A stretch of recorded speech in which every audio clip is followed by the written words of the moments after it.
Bonjour. La réforme de la responsabilité financière des ordonnateurs et des comptables. À la base, on a un cadre général sur tout ce qui est vie financière qui est en forte évolution.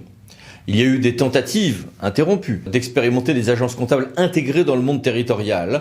Il y a la possibilité d'en faire sous certaines conditions. Une évolution du contrôle opéré au sein des établissements publics de l'État. Une expérimentation dans le monde territorial du compte financier unique qui est déjà pratiqué dans l'éducation ou dans la santé.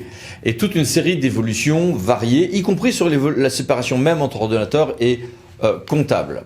La responsabilité des comptables, c'est la responsabilité surtout pécuniaire et personnelle, RPP, que l'on connaît bien, mais qui a été réformé il y a 10 ans, qui est tempéré par le fait que désormais il y a des mécanismes d'assurance, de remise gracieuse, et puis que on a désormais une responsabilité qui sera engagée quand il y a un vrai préjudice pour la structure publique.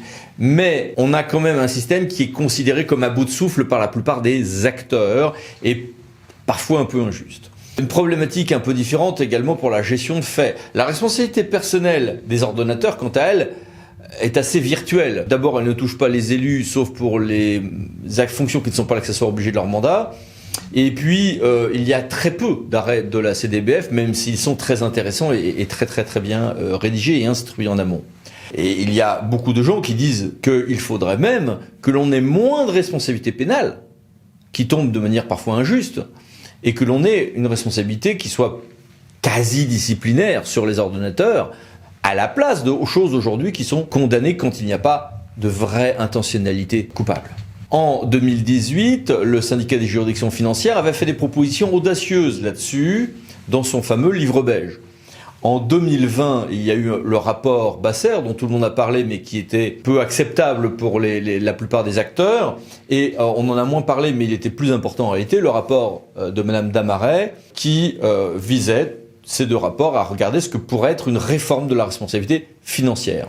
Et un peu à la surprise générale, le nouveau premier président de la Cour des comptes, Pierre Moscovici, a lancé tout un programme, JF 2025, pour juridiction financière 2025, avec beaucoup de réformes, pas uniquement là-dessus, mais beaucoup de réformes, dont les fameuses réformes 17 et 18, sur cette responsabilité unifiée. On prendra une responsabilité unifiée des ordonnateurs et des comptables, avec un régime d'infraction financière comme aujourd'hui devant la CDBF, en lieu et place de ce qui est pour les ordonnateurs aujourd'hui la CDBF et pour les comptables la responsabilité pécuniaire et personnelle.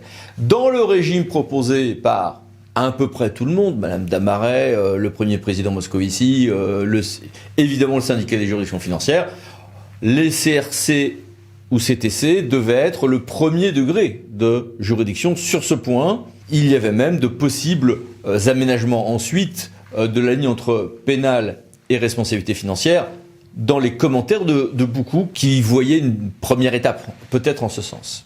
Et d'ailleurs, dès un décret du 18 mai 2021, on a eu une spécialisation des fonctions dans les juridictions financières avec une 7e chambre spécialisée dans les affaires contentieuses.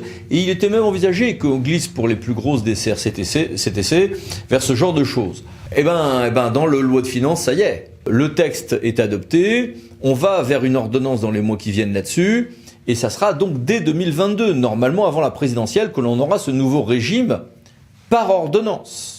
Le régime de ces responsabilités devrait rester assez limité puisque c'est centralisé à Paris avec des magistrats qui viendront de la Cour des comptes ou des CRC-CTC, mais quand même sur Paris. Donc un risque d'engorgement, de thrombose ou d'entonnoir trop étroit peut-être. Évidemment, il y a un double degré de juridiction, donc il y a cette juridiction qui dépendra de la Cour des comptes en fait.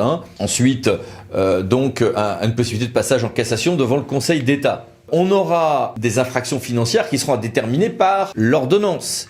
Mais ça ne sera que quand il y a un préjudice financier significatif, ce qui évoque un peu ce qui existe dans l'RPP aujourd'hui pour les comptables, et une faute grave. Donc il ne s'agit pas de taper sur des pécadilles, de sanctionner des broutilles.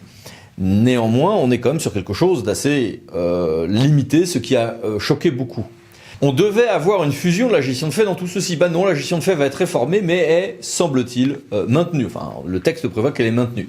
Les élus sont donc exemptés de ce régime pour leurs fonctions électives directes, mais c'est mezzo voce. Dans le texte, ce n'est pas dit comme ça. Ça ressort plutôt des débats parlementaires. Là aussi, à suivre. Les règles procédurales sont assez conformes aux standards, notamment de la CEDH. Ce qui est prévu en matière d'amende reprend à peu près ce que l'on connaît aujourd'hui dans la CDBF, c'est-à-dire des amendes faibles, mais avec un risque, évidemment médiatique, et surtout un risque de peine complémentaire d'interdiction d'exercer les fonctions de comptable ou d'être ordonnateur. Toujours pas de procédure permettant de commencer une instruction pénale et de la faire glisser vers le financier, hélas. Et évidemment, sur le non bis idem, il y aura quelques débats sur les frontières de cumul de sanctions entre le pénal et cette responsabilité financière. Sur tout ceci, j'ai voulu faire appel à un expert bien connu, dont vous apprécierez la vivacité d'esprit et d'expression. Monsieur le procureur général honoraire, bonjour, merci d'être avec nous. Bonjour. Première chose, le principe même de cette réforme est-il satisfaisant dans son principe même d'une responsabilité unifiée entre comptables et ordonnateurs autour d'une liste d'infractions financières? Oui, le principe de cette réforme ne fait pas de doute. Le régime jusqu'ici était devenu totalement insatisfaisant pour deux raisons. La première, c'est l'impunité des ordonnateurs élus. Alors on en discutait depuis des années, c'était de plus en plus inacceptable. Et puis la seconde, c'est que l'évolution du droit financier et du droit comptable rendait la séparation ordonnateur-comptable assez factice dans la mesure où le comptable, situé en bout de chaîne, avait une responsabilité qui était totalement théorique. Songez par exemple à l'importance de la comptabilité d'engagement. Mais l'engagement, c'est qui ?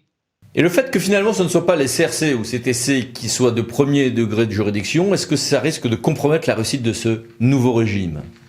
Il est clair que la disparition du caractère juridictionnel des CRC va exprimer une réduction considérable du nombre d'affaires et une réduction considérable du nombre de saisines du pénal en vertu de l'article 40.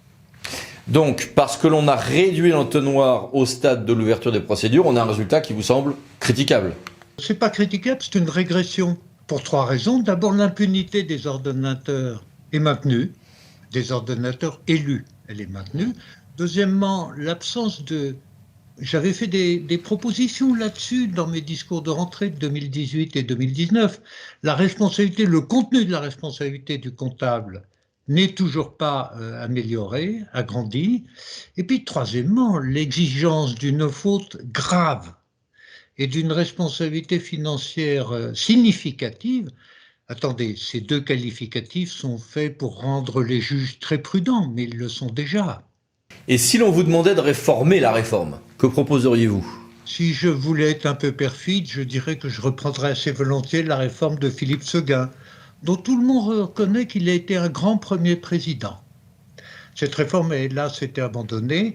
En tout cas, je reprendrai la question de l'impunité des ordonnateurs élus. Ceci n'est plus acceptable. Ce n'est pas un principe de démocratie. Deuxièmement, il n'y a pas besoin de qualifier ce que doit faire le juge. Le juge sait ce qu'est une faute grave. Et le juge sait ce que c'est qu'une responsabilité financière significative.